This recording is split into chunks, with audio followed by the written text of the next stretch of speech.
This summer, meet the magical mermaid at VGP Marine Kingdom from April 12th till May 31st, 2024. உத்தரப்பிரதேசத்தில் கடந்த சில ஆண்டுகளாக அமைதி காத்து வந்த பகுஜன் சமாஜ் கட்சித் தலைவர் மாயாவதி தேர்தல் பரப்புரையை தீவிரப்படுத்தியுள்ளார். இதுகுறித்து செய்தியாளர் நிரஞ்சன் அளித்துள்ள கூடுதல் விவரங்களை தற்போது பார்க்கலாம். உத்தரப்பிரதேச மாநிலத்தில் கடந்த சில ஆண்டுகளாகவே ஒரு மாதிரி சைலண்ட் மோட்ல இருந்தாங்க பகுஜன் சமாஜ் கட்சியுடைய தலைவரும் முன்னாள் உத்தரப்பிரதேச மாநில முதல்வருமான மாயாவதி அவர்கள். காரணம், கடந்த காலங்களில் அவங்களுக்கு ஏற்பட்ட படுதோல்விதான் அதற்கான மிக முக்கியமான காரணம். குறிப்பாக கடந்த 2022 சட்டமன்ற தேர்தலில் அவங்களுக்கு மிக மோசமான ஒரு தோல்வி அப்படின்றது கிடைச்சிருந்தது. ஒரே ஒரு தொகுதியை மட்டும்தான் அவங்களால கைப்பற்ற முடிஞ்சது. அதுக்கப்புறம் பொதுவெளிகள்ல அவங்க வராமையே இருந்த சூழல்ல இப்போ நாடாளுமன்ற தேர்தலுக்காக தனது தேர்தல் வேட்டைய ஓட்டு வேட்டைய தொடங்கியிருக்காங்க அப்படின்றதுதான் சொல்ல முடியும். இப்போ அலிகார் போய்கிட்டு இருக்கக்கூடிய பகுதியில் இருக்கக்கூடிய ஒரு நேஷனல் ஹைவேல ஒரு பெரிய ஒரு மைதானத்துல மாயாவதி அவர்கள் கலந்து கொள்ளக்கூடிய பொதுக்கூட்டத்திற்கான ஏற்பாடுகள் அப்படின்றது செய்யப்பட்டிருக்கு. பொதுக்கூட்டம் அப்படின்னா பொதுவா நார்த் இந்தியாஸ்ல இந்த மாதிரி ஒரு 2-3 செக்மெண்டா பிரிச்சு சேர்கள் போட்டு நடக்கும். நம்ம ஊர்ல நடக்கிற மாதிரி பிரம்மாண்ட வளைவுகள்லாம் வச்சு கிட்டத்தட்ட லட்சக்கணக்கான பேர் வர மாதிரியான கூட்டங்களா இருக்காது. அதிகபட்சம் 10,000 பேர் வரைக்கும் வரக்கூடிய மாதிரியான கூட்டங்களா தான் இங்க இருக்கும். மாயாவதி வரக்கூடிய இந்த கூட்டமும் அப்படிதான் ஏற்பாடு செய்யப்பட்டிருக்கு. ஒவ்வொரு சேர்லயும் அவங்களுடைய கட்சியுடைய பேட்ச் வச்சிருவாங்க. அதே மாதிரி தொப்பி வச்சிருப்பாங்க. பகுஜன் சமாஜ் கட்சியுடைய கொடியும் அவங்களுடைய துண்டும் வச்சிருப்பாங்க.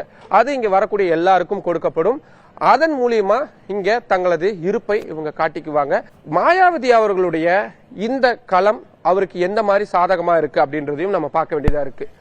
மாயாவதி அவர்களை பொறுத்த வரைக்கும் இந்த நாடாளுமன்ற தேர்தலில் அவங்க இந்தியா கூட்டணி கட்சிகளுடைய வாக்குகளை கடுமையா சிதறடிப்பாங்க அப்படின்றதுதான் பொதுவான அரசியல் நோக்கர்களுடைய கருத்துக்களா இருக்கு.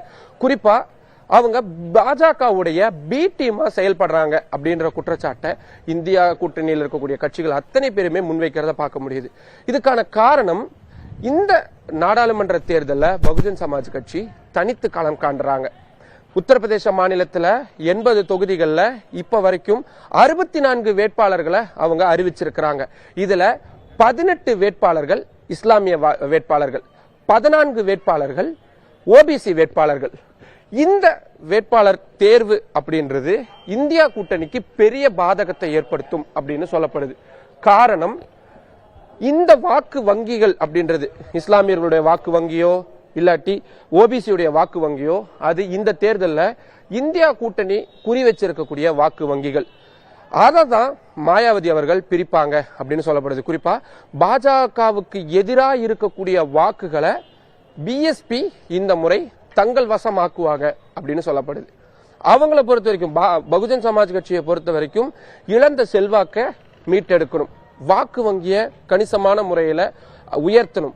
அடுத்து வரக்கூடிய உத்தரப்பிரதேச மாநில சட்டமன்ற தேர்தலுக்கு முழு அளவுல தயாராகணும். அதுதான் அவங்களுடைய குறிக்கோளா இருக்கு.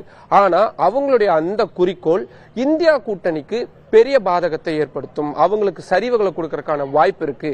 பெரும்பாலான தொகுதிகளில் ஒரு சொற்ப வாக்கு வித்தியாசத்துல ஒருவேளை வெற்றி தோல்வி நிர்ணயிக்கப்படுதுன்னா அந்த வெற்றி தோல்வியை நிர்ணயிக்கக்கூடிய சக்தியா பகுஜன் சமாஜ் கட்சி தான் இருக்கும் அப்படின்னு சொல்லப்படுது. ஒட்டுமொத்தமா கிங் மேக்கரா இவங்க இருப்பாங்களா அப்படின்றது கேள்விக்குறிதான்.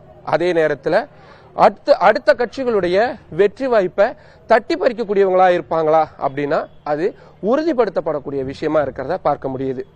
உத்தரப்பிரதேச மாநிலத்திலிருந்து புதிய தலைமுறைக்காக ஒளிப்பதிவாளர் லோகேஷுடன் Niranjan. This summer, meet the magical mermaid at VGP Marine Kingdom from April 12th till May 31st, 2024.